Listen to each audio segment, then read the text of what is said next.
Today, we are going to explore how you can use the mass edit feature to bulk edit assets in your Beam inventory to save you some time and effort.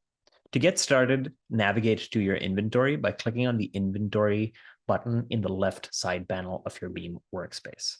Once you're in your inventory, select the assets that you want to edit and click on the mass edit button in the bottom right corner of your screen. This will open up a data editor. On the left side of the data editor, you will see a running list of all the fields that exist in your workspace. At the top, we have critical data, like your model number, serial number, and assignee, just to name a few.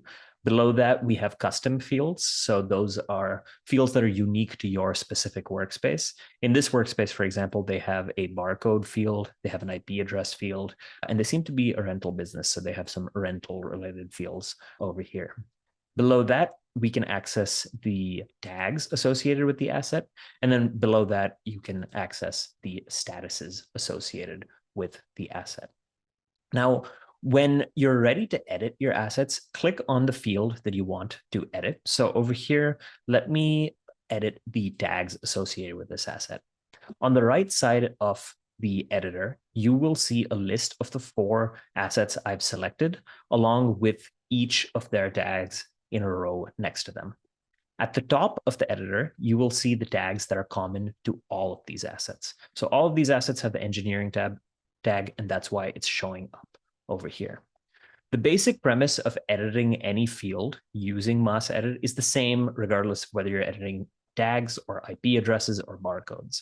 If you want to edit the data associated with any individual assets, you can do it in the lower part of this editor. So say I want to add a tag only to this asset. I can click the plus over here and then add the tag that I want to add.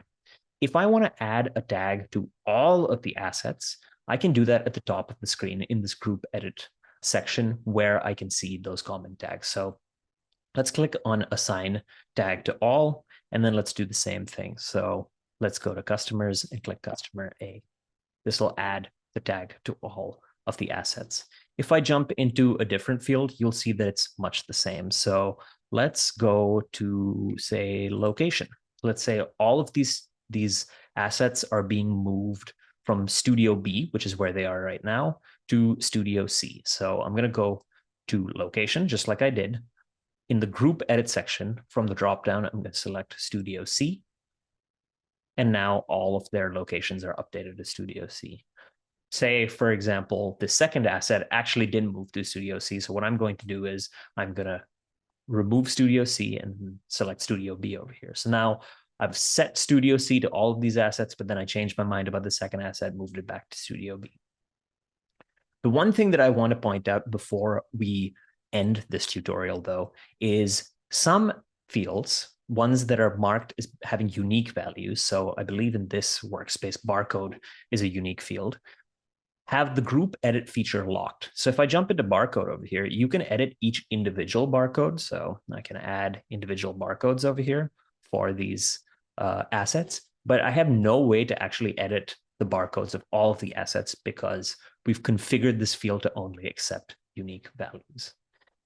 When you're satisfied with all the changes that you've made, click the save button at the top of the editor. Once you've done that, all of the fields that you have edited are changed, and you can go about your business editing more fields or closing out to go back to your inventory. And that is the mass edit feature. The best way to learn more about how you can use this in your workflow is to actually go to your inventory and try it out for yourself.